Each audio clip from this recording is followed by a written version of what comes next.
Estados agudos. El plan de tratamiento es la guía que nos permite atender cada caso en particular, una secuencia de procedimientos para establecer y conservar la salud bucal, ya sea desde un punto de vista periodontal o desde un punto de vista más integral. Es importante destacar que pueden surgir imprevistos durante el plan de tratamiento formulado inicialmente y esto puede exigirnos alguna modificación. Con las variaciones que cada paciente necesita en la terapia periodontal, el plan de tratamiento está secuenciado de la siguiente manera. Primero se tratan las urgencias. Si no hubiera urgencia, una vez establecido el diagnóstico de la patología que presenta nuestro paciente, se elabora el plan de tratamiento acorde. Lógicamente que el diagnóstico está implícito cuando hablamos de urgencia, porque para llegar a decir que hay una urgencia para tratar, debemos haber pasado por el momento de haberla diagnosticado. Una vez entonces establecido el diagnóstico, pasamos primero a tratar la causa de la etiología. Para ello nos valemos de la terapia básica periodontal, la cual resuelve inicialmente la patología del paciente. Digamos, resuelve la causa. Luego quedan otras fases que veremos en los sucesivos seminarios, que intentan tratar secuelas de la patología a través de cirugía periodontal, que es la fase complementaria quirúrgica, y otra fase es la restauradora, que tiene por objeto brindar restauraciones finales definitivas al paciente. La fase de mantenimiento tiene por objetivo primordial evitar la recidiva de la enfermedad. Como dijimos al principio, las urgencias es lo primero a resolver. El paciente puede indicar como urgencia dolor, estados agudos, una infección con riesgo de afección general del individuo, aquello que complica la función, dolor al morder, o que no puede realizar su vida social por una cuestión estética. Estas son las diferentes situaciones que reconocemos como urgencia. Las lesiones periodontales agudas, si bien ocurren con poca frecuencia, tienen relevancia clínica porque requieren un manejo inmediato y pueden comprometer severamente el pronóstico del diente. Son de las pocas situaciones clínicas que se presentan en la encía en la que el paciente recurre como urgencia dolorosa. Hay destrucción rápida de tejido y dolor, por lo cual se consideran urgencia y requieren atención rápida. Vamos a diagnosticar distintas entidades a las que agruparemos como urgencia o lesiones periodontales agudas. Ellas son enfermedades periodontales necrotizantes, gingivoestomatitis herpética primaria, abscesos periodontales, abscesos pericoronales o pericoronaritis, abscesos endodónticos, lesiones endoperiodontal. Teniendo en cuenta la clasificación de las condiciones y enfermedades periodontales acordada en el 2017, veremos que estas lesiones identificadas como situaciones agudas o urgencias están distribuidas por la grilla de la clasificación. Como vimos en los teóricos anteriores, las periodontitis se agrupan en tres formas de acuerdo a la patofisiología. Una de ellas son las formas necrotizantes. La gingivoestomatitis herpética se agrupa dentro de las condiciones gingivales no inducidas por el biofilm. Y los abscesos del periodonto y las lesiones endoperidontales las incluye dentro de otras lesiones que afectan al periodonto. Pasemos entonces, dentro de las enfermedades y condiciones periodontales, las enfermedades necrotizantes están agrupadas como una forma de presentación de periodontitis. Las enfermedades periodontales necrotizantes abarcan la gingivitis necrotizante, periodontitis necrotizante y estomatitis necrotizante o su evolución anoma. La etiología de estas patologías están identificadas con una flora microbiana específica y factores predisponentes del paciente, ya sean condiciones sistémicas o locales. La combinación microbiana asociada a las enfermedades necrosantes es la combinación de bacterias fusiforme y espiroqueta, unión fuso-espiroquetal. También se encuentran involucradas prebotelas intermedias. Hablamos que la microbiología está asociada a factores predisponentes sistémicos. Uno de ellos es el inmunocompromiso sistémico severo. Importante aclarar que estos son los casos que pueden llegar a evolucionar de una gingivitis necrotizante a una periodontitis necrotizante, estomatitis necrotizante o incluso anoma, comprometiendo la vida. La nueva clasificación hace foco en el compromiso sistémico del paciente, que es lo que va a incidir en el pronóstico y la posibilidad de progresión de la lesión a formas que comprometan la calidad de vida. En pacientes HIV, si bien los patógenos son los mismos que en otros pacientes con enfermedades necrotizantes, se encuentran además Candida albicans, herpes virus y bacterias superinfectantes. Mayor riesgo de evolucionar a forma severa, mayor recurrencia y peor respuesta a la terapia. La malnutrición severa y condiciones de vida extrema, como son malas condiciones habitacionales, exposición a enfermedades de la infancia, vivir en contacto con el ganado, falta de acceso a agua potable o redes cloacales, ponen a estos pacientes en riesgo de progresión a formas más severas y a colocar en una situación de mutilación o riesgo de vida. Factores predisponentes sistémicos temporarios o de riesgo moderado son considerados el estrés, el poco descanso, la malnutrición o el hábito de fumar. Actualmente el estrés se lo vio relacionado con reducción de la microcirculación, el aumento de corticosteroides, alteración de la función de los polimorfos nucleares y los linfocitos, además de los cambios en las conductas de salud. Factores predisponentes locales están asociados al atrapamiento de placa o dificultad en la higiene oral por apiñamiento, malposición, proximidad radicular, como así también defectos cicatrizales que hayan dejado enfermedades periodontales necrotizantes previas. Vamos entonces a hablar de las gingivitis necrotizantes. A medida que la gingivitis necrotizante se presenta en población con riesgo ambiental o en pacientes con inmunodeficiencia, especialmente niños malnutridos, hay una amplia diferencia en la prevalencia, riesgo de progresión y de extensión, severidad de las enfermedades periodontales necrotizantes, llegando incluso a comprometer la vida.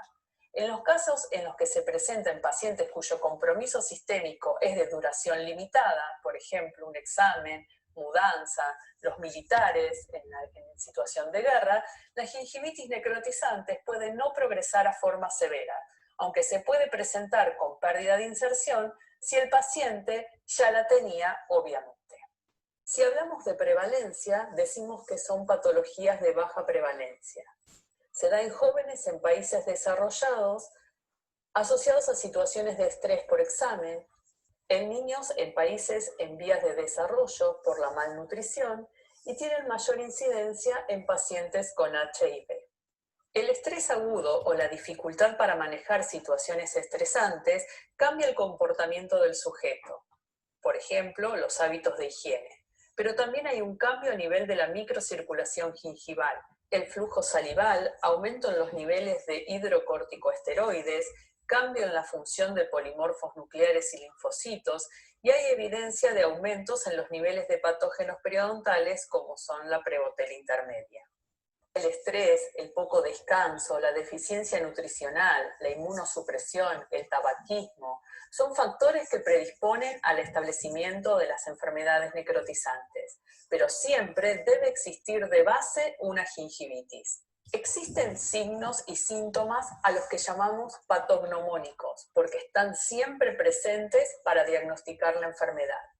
Y estas son: la necrosis es una lesión en la cresta de la papila con depresión crateriforme, una papila en sacabocado, la hemorragia gingival espontánea o con muy poquita estimulación enseguida sangra, y dolor irradiado y constante intensificado por alimentos y cepillado.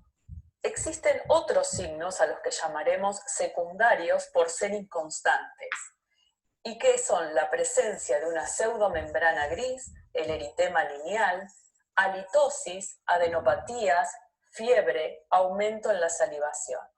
En los niños es menos frecuente el dolor y la halitosis, pero es más común la presencia de fiebre y adenopatías, además de la cialorrea.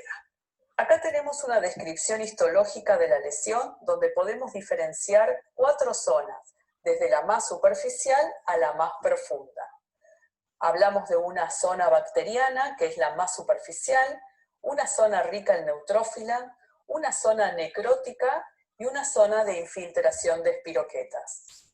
Si hablamos de la evolución sin tratamiento, podemos decir que es indefinida, que existen varios momentos de agudización de la enfermedad y si no se trata puede evolucionar a una periodontitis necrotizante. Vamos entonces a hablar de las periodontitis necrotizantes. Los signos clínicos anteriores son los mismos, a los que se le suman la destrucción de la inserción y el hueso, pudiendo presentarse secuestros óseos. En general es de baja prevalencia. Suele aparecer después de varios episodios de gingivitis necrotizante sin tratar, en inmunosupresión grave o en niños con una desnutrición grave. Como dijimos anteriormente, a los signos y síntomas descritos antes en la gingivitis necrotizante se le suman ahora la pérdida de inserción y la pérdida ósea.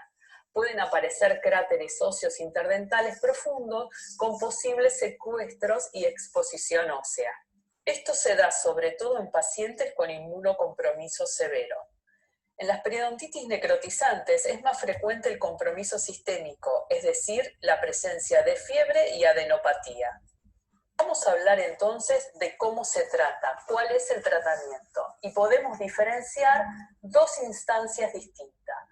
Un tratamiento inmediato, que es cuando al paciente lo tenemos sentado en el sillón, y entonces lo que vamos a hacer es topicar con agua oxigenada de 10 volúmenes tratando de remover la pseudomembrana ubicada en la papila. El objetivo de usar el agua oxigenada es cambiar el medio ambiente. Como las bacterias involucradas son anaeróbicas, nosotros estamos poniendo presencia de oxígeno. También se le van a dar enjuagues con agua oxigenada de 10 volúmenes al 50%, que por no tener sustantividad hará varios buches durante el día.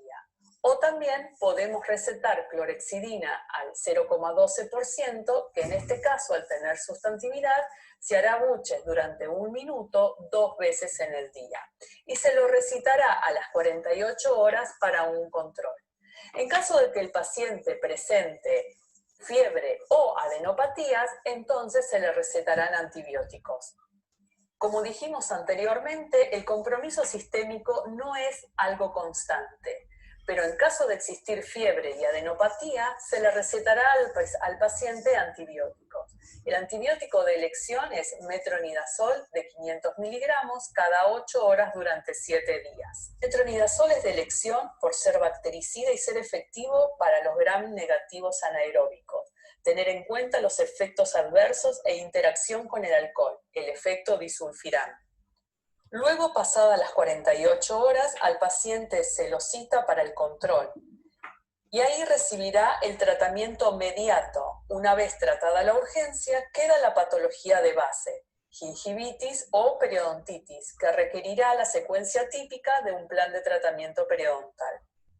En estas fotos vemos 2 situaciones clínicas del mismo paciente, previas al tratamiento y post-tratamiento. En la primera, podemos describir signos clínicos compatibles con inflamación, donde las papilas tienen un signo característico que es la decapitación.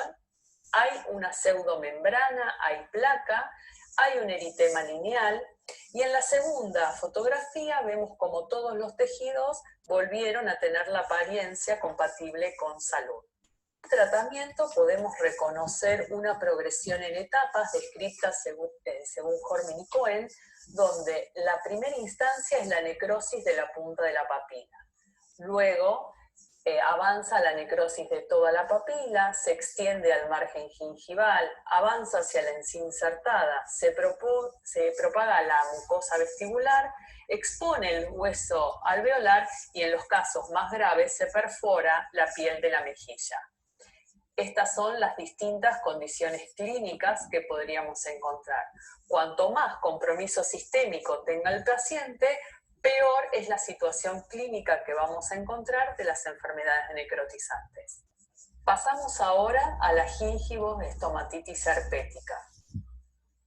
Dentro de la grilla de la clasificación se encuentra ubicada como una patología gingival no dependiente de la placa bacteriana. El agente etiológico es un virus. Es la primoinfección del herpes simple tipo 1. Es frecuente en niños menores de 6 años.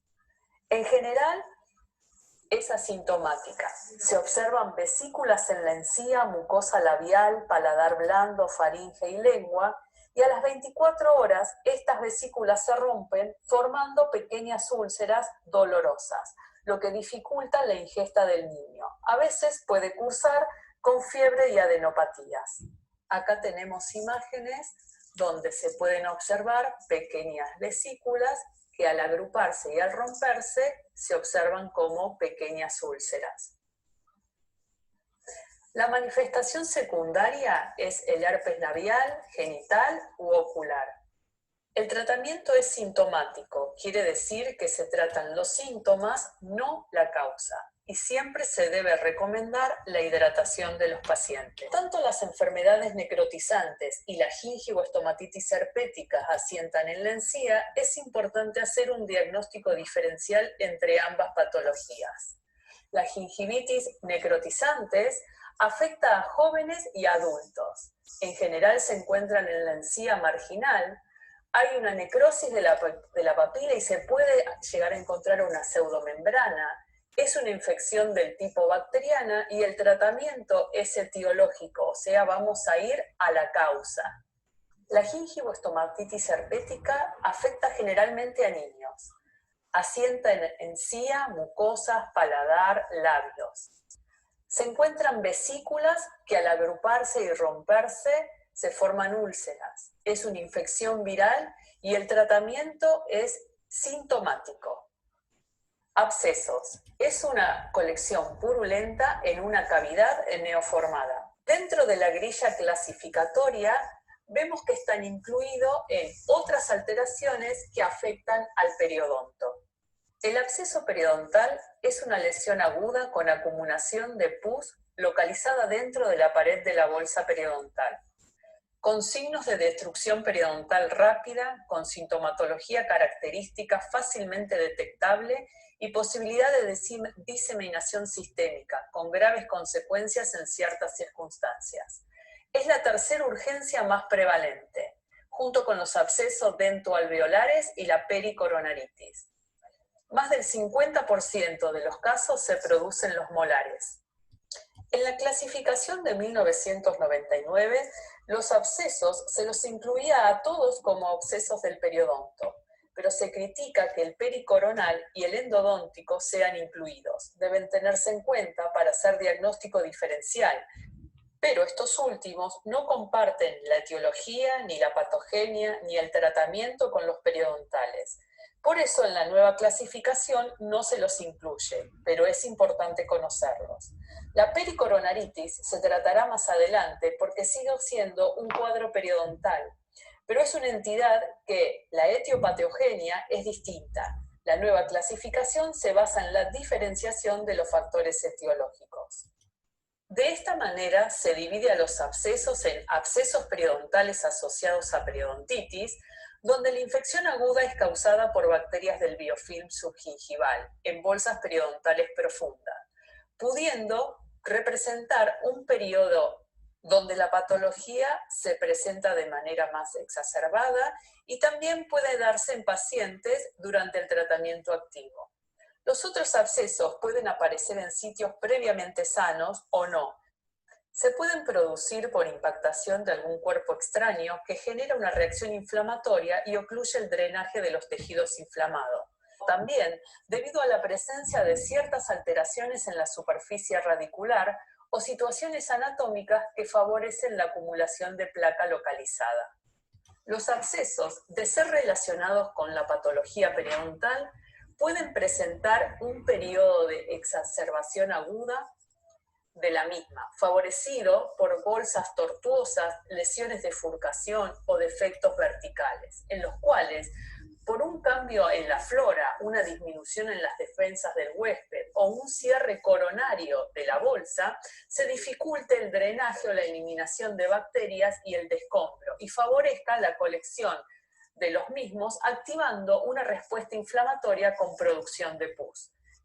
Esta situación de abscesos periodontales puede darse en pacientes no tratados o pacientes que están en tratamiento o en la fase de mantenimiento. Este es el caso de un paciente de 51 años con periodontitis estadio 3, grado B, según la clasificación del 2017, o periodontitis crónica severa generalizada, moderada localizada, según la clasificación de 1999, en fase de mantenimiento periodontal.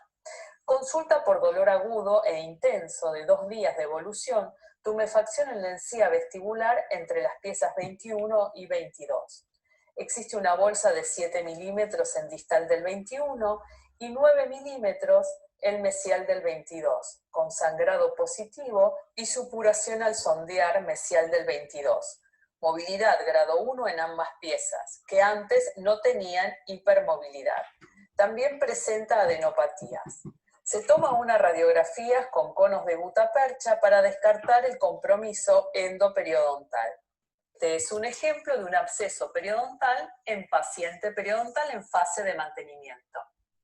En esta otra diapositiva lo que vemos es a un paciente de 39 años con periodontitis estadio 3 grado C, según la clasificación del 2017, y periodontitis agresiva generalizada, según la de 1999. En fase también de mantenimiento periodontal. Consulta por dolor leve y tumefacción en encía vestibular de la pieza 47. Tiene una bolsa de 11 milímetros en distal del 47 con sangrado positivo y movilidad grado 3. Antes tenía movilidad 2. Se hacen pruebas de vitalidad que dan positivo, también presenta adenopatías y en la radiografía se puede apreciar un defecto angular en distal de la pieza que llega al ápice. En los pacientes que están en tratamiento activo, los abscesos periodontales también puede aparecer y el porcentaje ronda el 13%. Las causas que pueden producir la aparición de un absceso periodontal luego del raspaje y alisado es por impulsión del cálculo a los tejidos, que éste actúa como cuerpo extraño, o por un raspaje incompleto, como sucede en las bolsas profundas y de acceso dificultoso.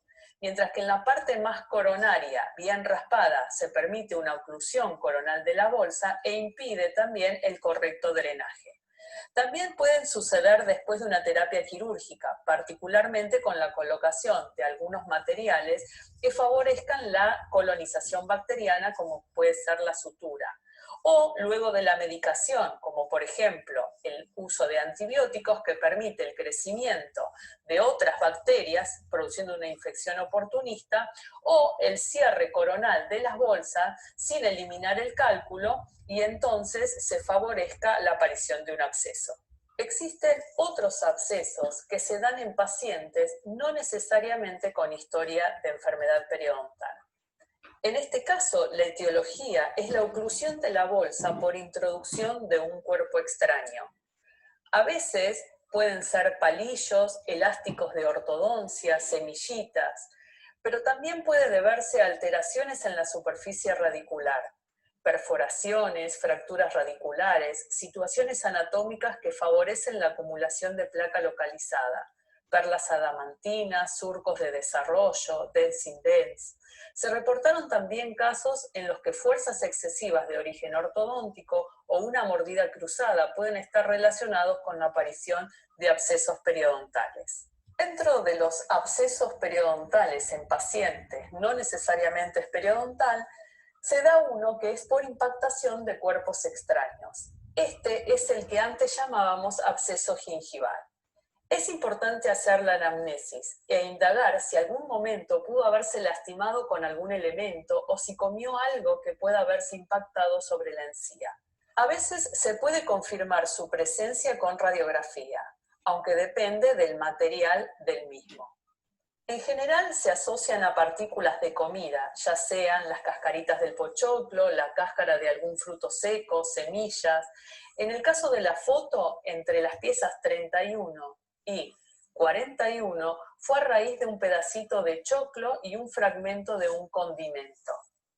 También pueden darse por alteraciones de la superficie radicular, ya sean alteraciones anatómicas severas, como pueden ser un dens indens, odontodisplasia, alteraciones anatómicas menores, como son las perlas adamantinas, desgarros de cemento o surcos de desarrollo, condiciones iatrogénicas, como por ejemplo perforaciones, o un severo daño radicular, como son las fracturas verticales, fisuras, etc. Acá tenemos un ejemplo de un absceso producto de una fractura radicular. En estos casos, de acuerdo al compromiso del remanente radicular y a la estética futura, será la decisión de conservar el resto o de extraerlo. En caso de conservarlo, habrá que hacer un tratamiento para exponer los límites de la restauración y dejarlos supragingivales. Si hablamos de la histopatología de un absceso, podemos explicar que el acúmulo de placa y su invasión a los tejidos blandos disparan un proceso inflamatorio con afluencia de polimorfos nucleares y otras células blancas, liberación de gran cantidad de citoquinas que llevan a la destrucción del tejido conectivo, encapsulamiento de bacterias y producción de pus. La histopatología de la lesión demuestra en las primeras fases un área central del absceso lleno de neutrófilos encerrados cerca de restos de tejidos destruidos. En etapas posteriores, una membrana piógena compuesta por macrófagos y neutrófilos. La tasa de destrucción de tejidos dependerá del crecimiento bacteriano y de la virulencia, así como del pH del sitio. Un ambiente ácido favorecerá la acción de enzimas lisosomales para promover la destrucción de tejido. Microbiológicamente la composición es polimicrobiana, con predominio de bacterias periodontopáticas. Aproximadamente el 60% es anaerobio estricto, similares a las periodontitis. Los signos y síntomas de un absceso periodontal. El dolor puede variar desde un leve malestar a un dolor severo. Hay un aumento de volumen ovoide localizado en la encía. Hay sangrado al sondaje. La supuración puede ocurrir al realizar las maniobras de sondaje o al ejercer presión en la superficie externa de la encía. Puede existir o no una bolsa periodontal profunda asociada. El dolor, el sangrado al sondaje y el aumento de volumen localizado en la encía siempre están presentes. Los demás signos y síntomas pueden estar presentes o no. ¿Cuál es el tratamiento inmediato de un absceso? Para drenar el absceso hay que realizar una anestesia periférica y luego intentar drenar el absceso a través de la luz de la bolsa, o con una sonda periodontal o con un instrumento plano, haciendo presión digital externa para ayudar el drenaje. Finalmente, puede introducirse una cureta para completar el drenaje. Si no fuera posible hacer el drenaje a través de la bolsa, deberá realizarse una incisión vertical en el área más fluctuante, que se extienda en sentido apical hasta la zona más apical del absceso. Luego, con un periostótomo o cureta, se abren un poco los labios de la herida mientras se hace presión desde la periferia del absceso para que éste drene. Se le puede indicar al paciente también que se realice buches de agua tibia lo más calentita que soporte para así favorecer el drenaje del mismo. En caso que el paciente se presente con fiebre o tenga adenopatías, entonces se recetará una medicación antibiótica. Existe una amplia variedad de antimicrobianos que podemos utilizar en el tratamiento de los abscesos.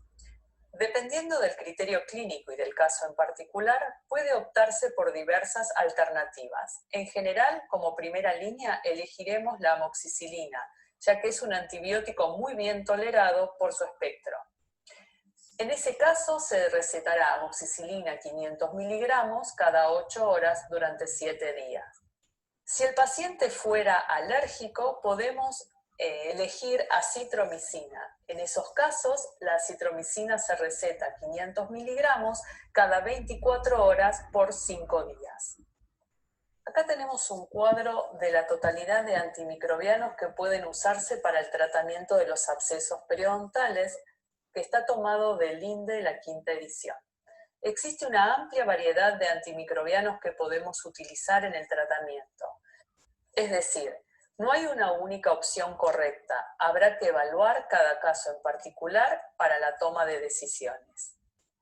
Como tratamiento inmediato, citaremos al paciente para un control a las 48 horas. En caso de que se hubiese determinado que el pronóstico de la pieza es irrecuperable, se podrá realizar la exodoncia de la misma. Si el paciente no estuviese mostrando signos de mejoría, se puede optar por cambiar el antibiótico y utilizar un metronidazol o clindamicina. Es fundamental evitar la diseminación de la infección y volver a citar a las 48 horas por un nuevo control. En caso de que el paciente esté mejor, la evolución sea favorable, se monitorea y se da inicio a la terapia básica o se lo vuelve a ubicar en la fase de mantenimiento o es momento de considerar la terapia complementaria quirúrgica. Absceso pericoronal o pericoronaritis. Es una lesión aguda con acumulación de pus dentro del capuchón gingival que recubre una corona de una pieza parcialmente erupcionada. La localización más frecuente es el área que se corresponde al tercer molar inferior. Los pacientes suelen tener historia de pericoronaritis previa. Es importante tratarlas para evitar el riesgo de diseminación de la infección hacia la región orofaríngea o hacia la base de la lengua. Como en todas las urgencias, existirá un tratamiento inmediato y otro que será mediato. El tratamiento inmediato consta de separar el capuchón y lavar con agua tibia o antiséptico para bajar la carga bacteriana. Si existiera compromiso sistémico, quiere decir que el paciente presenta fiebre o adenopatía, la medicación es igual que en los abscesos periodontales, ya que la microbiota asociada es similar. La primera línea de elección es la amoxicilina o acitromicina en pacientes alérgicos. También se puede considerar amoxicilina más ácido clavulánico. El tratamiento mediato es eliminar el capuchón gingival o hacer la exodoncia del molar en cuestión. Muchas gracias.